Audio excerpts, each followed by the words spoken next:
Welcome to Do You Ever Wonder? The show that brings you answers to many of the questions that you may have, but with no one to ask. Do You Ever Wonder is hosted by Mike Haltman, CEO of Hallmark Abstract Service, who, like you, has always been deeply curious about a wide variety of topics. Each week, Mike will be speaking with guests who are leaders in their field and who have inspirational stories to tell. So now, sit back and enjoy the show. Hi everyone, this is Mike Haltman. You are in the right place. You're with Do You Ever Wonder? And we've actually had some real estate consistently for the past few weeks, and today is no exception. Today we have Lauren Pastore with Contour Mortgage. She is a loan originator and she's also a sales manager with the company. Yes. Welcome, Lauren. Thank you. Thank you for having me. Oh, it's my pleasure. So, how many years have you been with Contour? Contour, this 9 years with Contour. Yeah, in the business since 98-ish. So, who did you start with? I started at Chase. I was a processor, and then I went to underwriting a little bit, and then assisting sales. That was my main focus, was assisting loan officers for many years. Went to Wells Fargo, worked for the big ones, and a couple of little stints here and there, but not many. I really stayed longevity with companies for a long time. So yeah, it's 9 years here.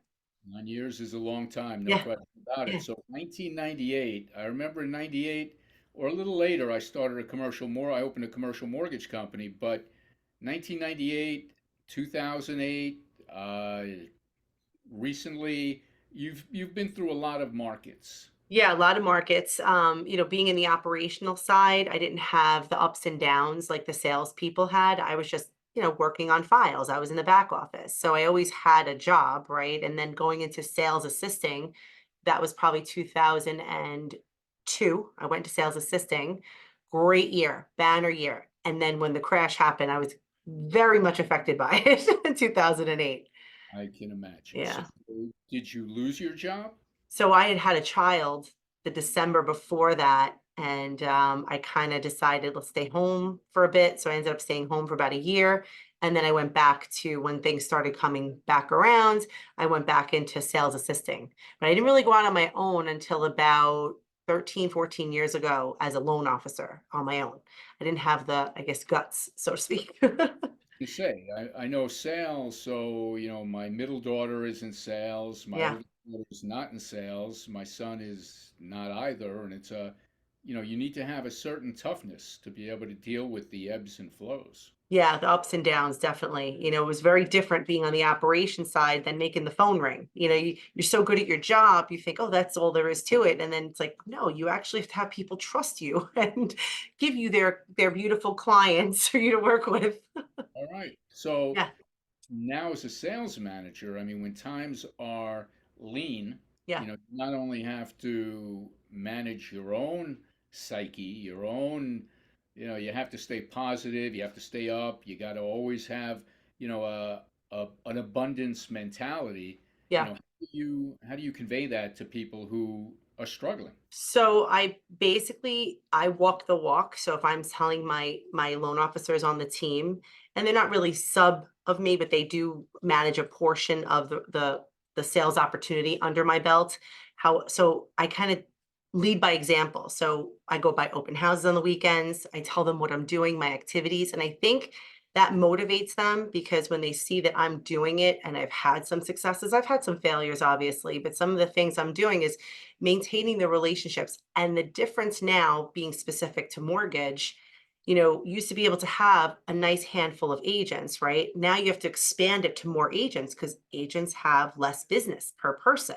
So it's a per capita problem.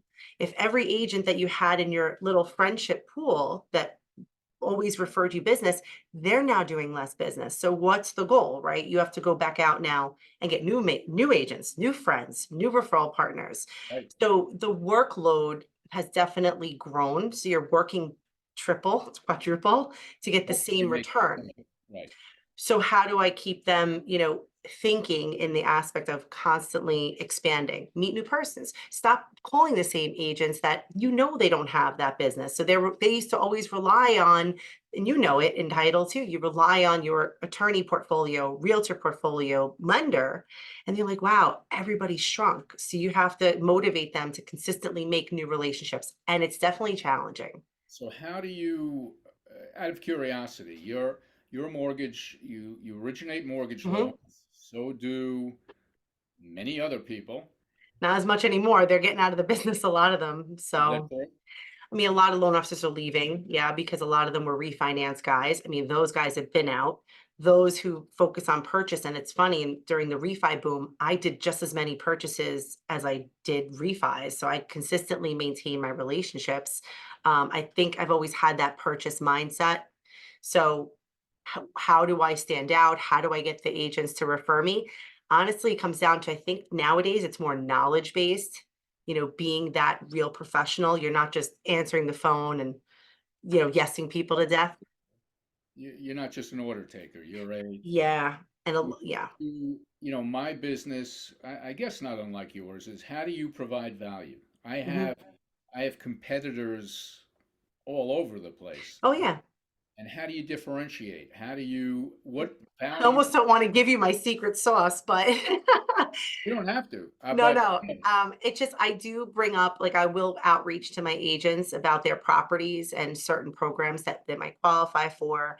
I'm giving back something to their sellers in that regard. I am at the open houses. I do a lot of data capture with the open house leads, put them into CRM. So I do a lot of that give back.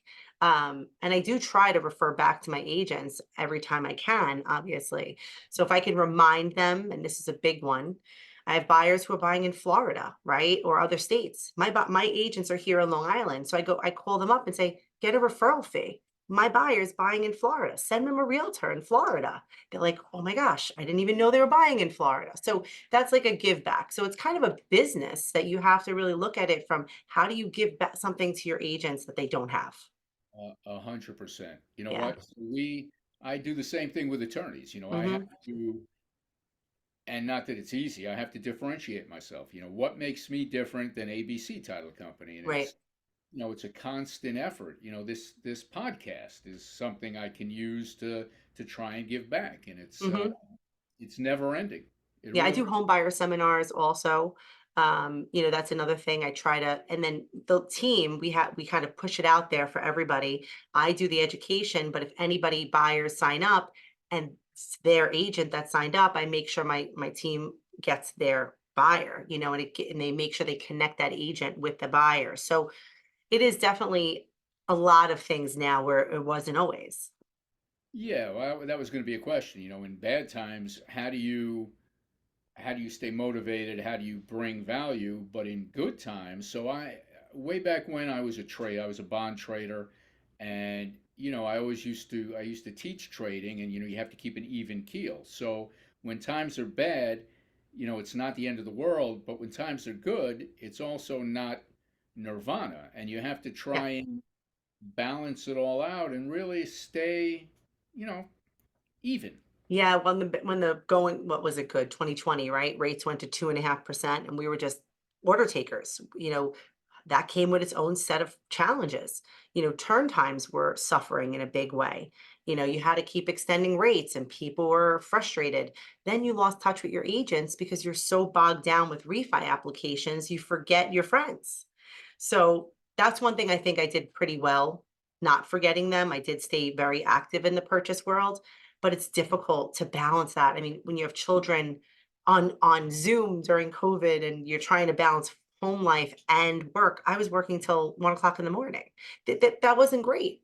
I don't want that. Not the work-life balance people talk about. No, no. But now I'm working a lot more. I'm not working till midnight, but I'm definitely working more on the weekends and doing more sales activities along with, obviously I have applications, thank God. The market is opening up. There are contracts coming in, but it definitely, you cannot forget the sales activities because it's easy to get busy and you're like, oh, wait, I have all this business, but now I need to still focus on the future, right? Yes. I always Yeah. say, so I started this company with my wife, and she talks about, closings we have coming up. And I talk about the pipeline because, Right, closings are great, but it's what's in your pipeline. right. How do you maintain going forward? So the people who work under you, are they out there? Do they do first new buyer seminars, or they kind There, of do under you? I like to do the education, so we do have a lot of outreach with companies, and I do a lot of education for the employees of those companies. I like it. I like being in person. I like talking to 1,000 people in a room. I'm fine with that, or on Zoom. No, they don't do them as much on a large basis. They can, but the things that they're doing are the open houses, maintain the relationships. We're very fortunate. We have really good relationships with large real estate companies. So we get the update of who's new, who are the new agents, when they're joining. So we are fortunate in that regard. So do I stay on top of them? Yes. It's just a matter of, it's a soft push because you can't be too crazy because, they don't work for me. I don't pay their salary. There's no salary, as you know. So how do you get into the companies that you are able to do first time home buyer or different kinds of seminars? Because I know a lot of people who try and get into companies and it ain't easy. It's not easy. We are fortunate enough, we have a few marketing sales agreements with the companies. So we have like Berkshire Hathaway, we have Signature Premier Properties. The ones that we don't are definitely harder, but it's about who you know in that company. Always. That's all it is. It's about relationships. Everything's about relationships. Absolutely. Yeah. Absolutely. So Um, I mean, networking is huge. I mean, I yeah, spend a lot of time going to different events, and and nothing is a given, and no, you have to really put yourself out there. yeah, absolutely. So So now this Wednesday, so right now a 30-year fixed for conforming loan is what, about 675? 6.75. Now, there are some programs that are available that make it a little less. So depending on where a house is located is one product that where the rate is actually lower. The other would be where the buyer is with their income. So income levels. So if you make under a certain amount, your rate can be steeply discounted. Just a week and a half ago, 5.75. If you make under a certain amount. Under a certain amount. It's for community reinvestment. So there's adjustments that are made for those that don't make over a certain. Yeah, It's an interesting thing, in my yeah, opinion, yeah. that the less you make, the more benefit you get, when in essence you're not the best borrower. Well, the qualifier, just to be honest with you, the qualifier, to be honest, is the fact that the debt to income ratio has to be really low. So it can't, so even though they're making under 125,000, we're not over exceeding their comfort level by any stretch. Not like 2005. Nothing like that. No, it's so just to kind of compare apples to apples on an FHA loan, you can go up to a debt to income ratio. And when I say debt to income, I mean the housing payment plus car payments, student loans can go all the way up to 50, almost 57, right? Whereas on these community lendings, you have to be under a 43. So there's a huge spread. So they are lowering that, and you have to have good credit. And so it's a great product for those that it works for, our area. What are you borrowing when you're making 125,000 right now, even at 5.75?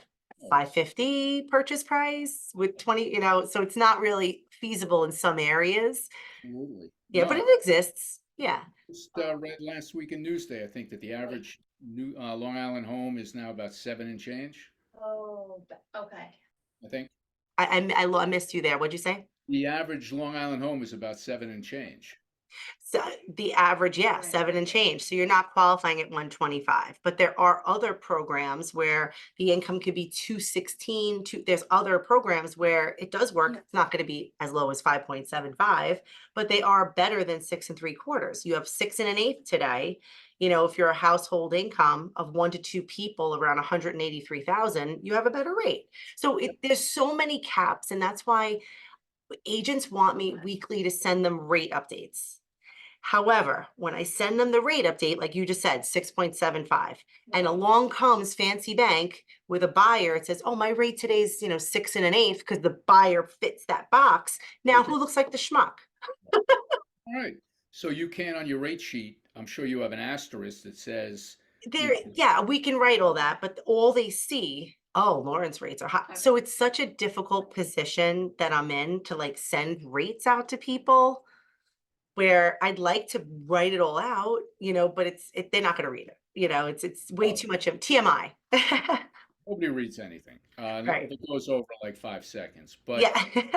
so given the fact, so a typical 30-year fix right now is 675, Yeah.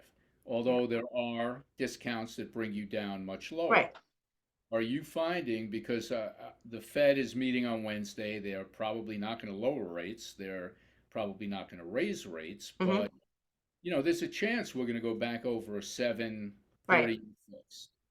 Are you finding that people are becoming more desensitized Yeah. to Buyers don't care. Buyers don't care, but sellers obviously still care because sellers become buyers, right? So the sellers who have the threes, the twos, which was nonsense, that never should have happened.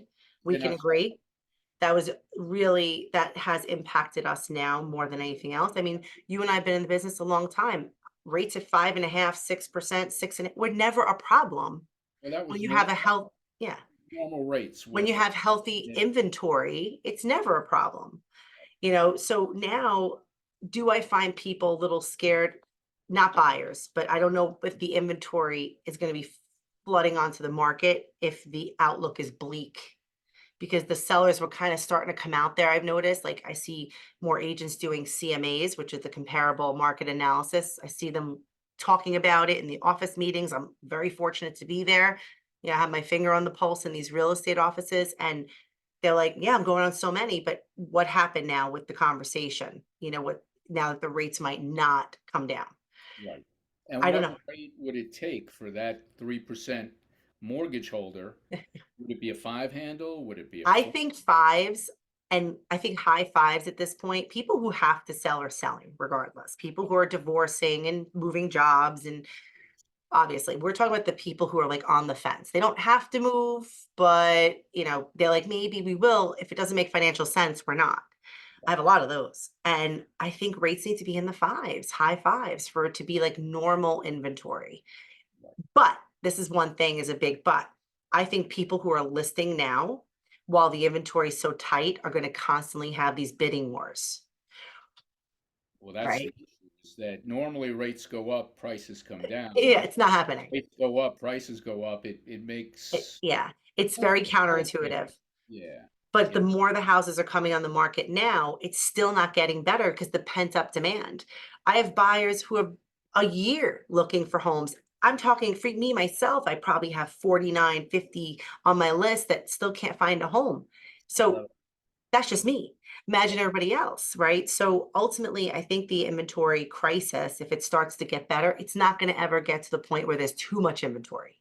No, not this year. But when you talked about the meeting on Wednesday, the rates went up last week in expectation of what's going to happen Wednesday. So I don't really see a change coming Wednesday per se. It's already baked in our rates, I think.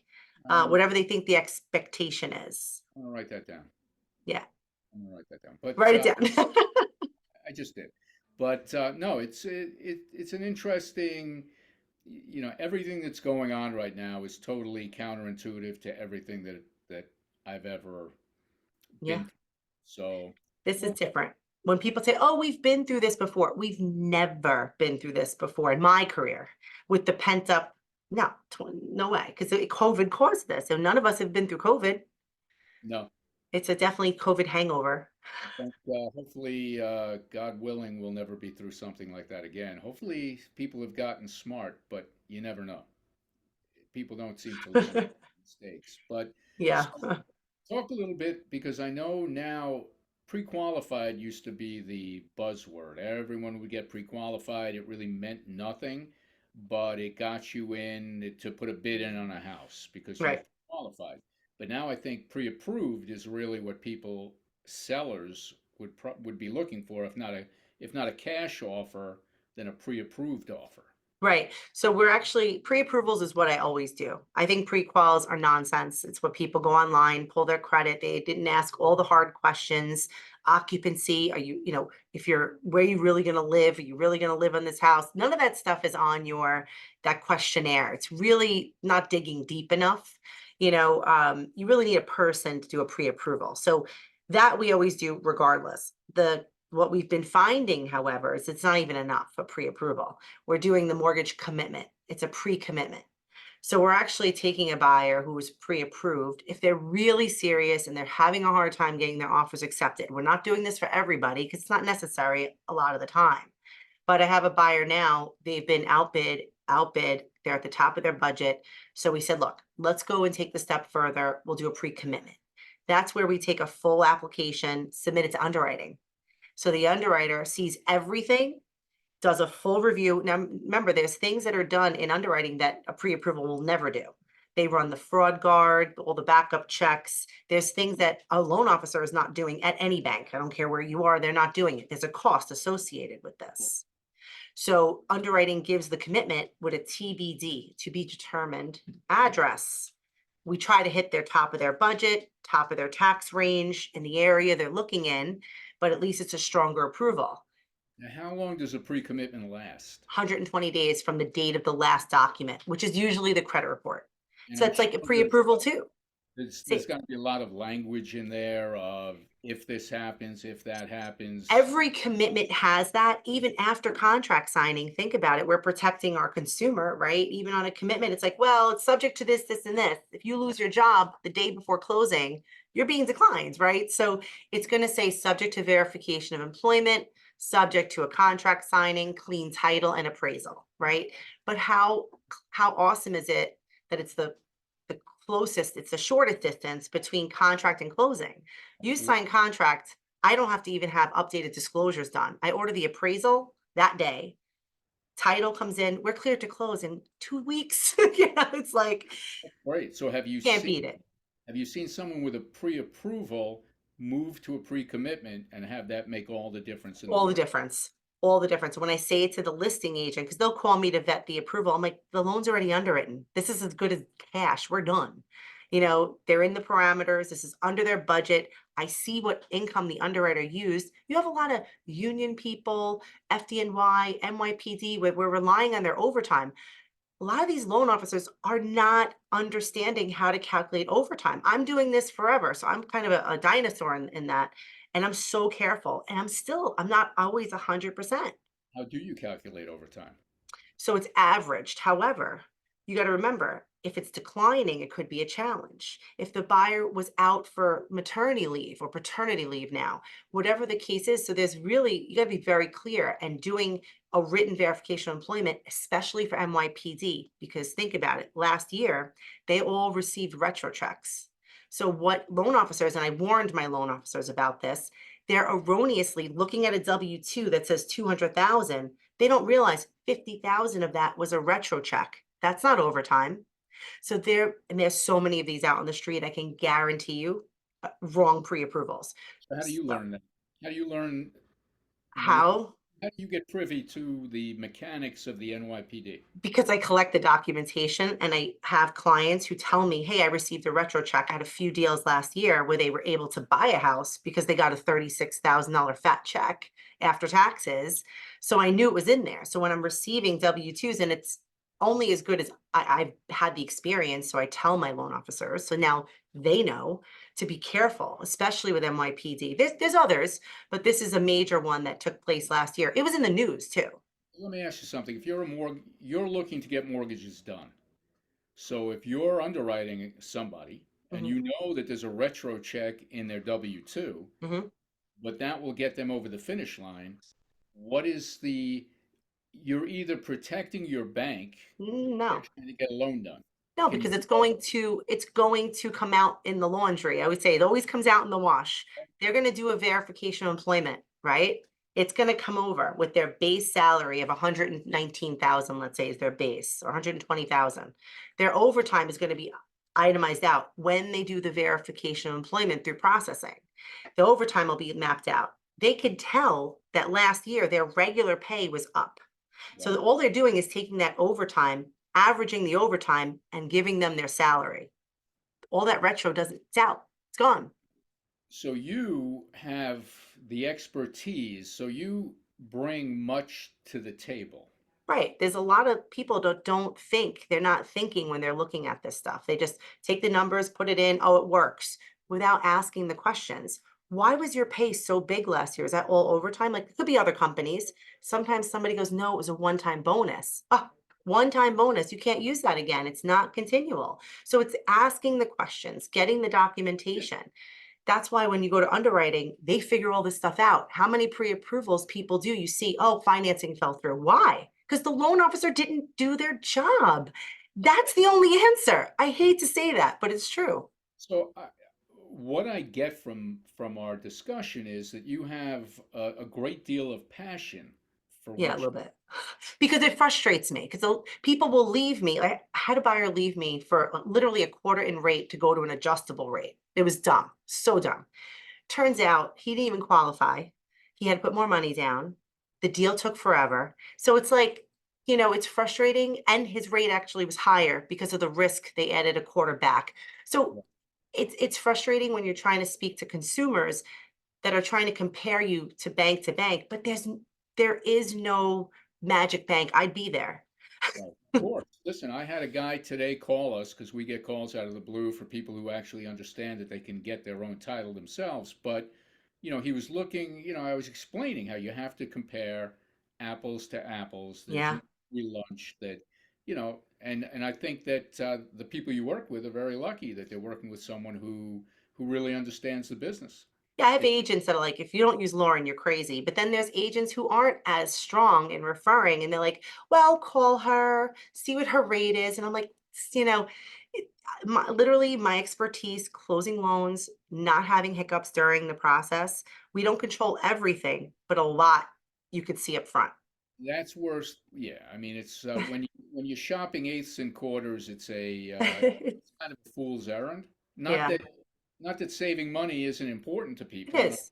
a lot of people who are very close on the loan, and an eighth Right. or a quarter makes a big difference. Yeah. But But if you don't qualify for that rate ultimately, or if you have challenges in underwriting, you know, there's things that some banks can do and others can't. And I know it's frustrating. And I knew it. And I was almost not pleasant because it was upsetting to hear that he ended up with a higher rate than I gave him and he had to put more money down to qualify. don't bother coming back to me. It was too late by the time. Yeah, I didn't say that. I always opened the door, but it's almost vindicating on some level because I'm like, I knew it. Absolutely. I know a guy who hired a real estate agent. The agent tried to do everything, did everything, and then the seller switched agents, and I'm sure there's a certain amount of, I don't know how I hope the new agent doesn't sell it. Yeah, it's frustrating. Yeah, It's not easy. It's not for the weak. It's not for the weak, like you said. this business is not for the weak, definitely not. So, what do you see in terms of any new innovations coming up? I know we had reverse mortgages that are a pretty good product, but don't really never gained a lot of traction. Yeah. We have them. They really don't. There are a few people, actually I have one right now in process. I don't do them. We have a special department for them. They're just a lot of hand holding and such that I'm not Absolutely. doing. Those But those loans fall into the whole pitfall of family right. because the kids don't want their parents to get a reverse mortgage, even if it might be a good product for them. Right, but they don't also wanna help their parents with the bills, but, that's a whole other conversation. What I've said that to kids. story I could tell you is sad and infuriating. But yeah, you know It's what? You very can't have it both ways. Yeah, If you want your inheritance, but mom and dad are eating cat food. That's nice. It's a a real hundred, thing. or But innovations, I mean, what I'm seeing as a industry right now is a lot more, no income verification, not necessarily no, I guess that's a wrong term, but alternative doc loans for self-employed folks, bank statement programs. I'm seeing investment properties, a lot of investment purchases, which is crazy, but you don't need income verification. So I'm seeing a lot of out-of-state purchases. I think people realize the pricing is going up, it's not coming down, so they are investing in real estate. Right. Long term, obviously, this is not the type of market where next year we're going to be up 30% again. That's not going to happen, but it's going to be the slow crawl up again. So do you see no income verification Yeah. kind of barking up the same tree that we had with the no doc liar Little loans? different. It's not really no income. It's really alternative. So you're looking at bank statement deposits. If you have a guy who's a business owner, writes off a lot of stuff off his taxes, he owns properties, for example, that he hasn't, he doesn't really have a good cash flow in those, but he has deposits of, $1 million a year. You kind of can gauge if he can, carry this mortgage. Or, Larger down payments, you could do 20%.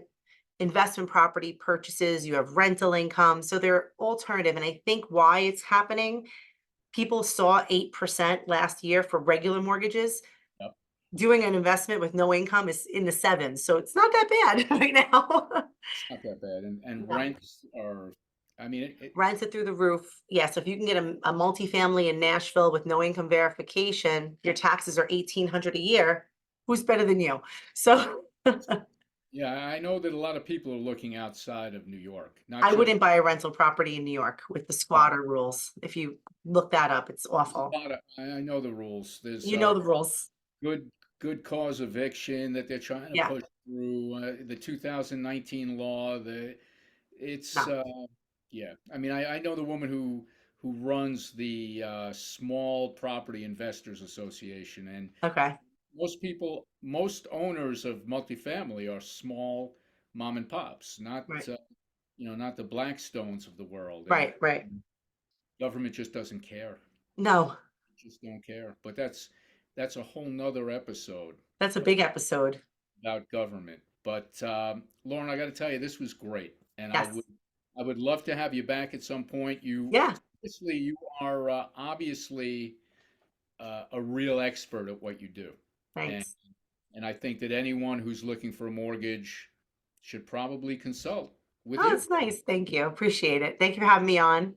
It's my pleasure, and I hope to see you again. Yes. See you. Take care. You too. All right. So. Thank you for listening to Do You Ever Wonder? And we hope that you enjoyed the show. Next week, we will have another terrific guest telling their story. And if there are any specific topics you'd like to hear more about, please don't hesitate to let us know. Our curiosity, like yours, knows no bounds. If you want to get up Please and dance, subscribe it's and fine. like and share this episode on your Hang social up. media. See you next week. I was waiting. I was waiting for it to end. No. It looked like you were getting into the rhythm of the music. Thank you for Yes. listening to Do You Ever Oh, oh. Okay, good. All right. So should I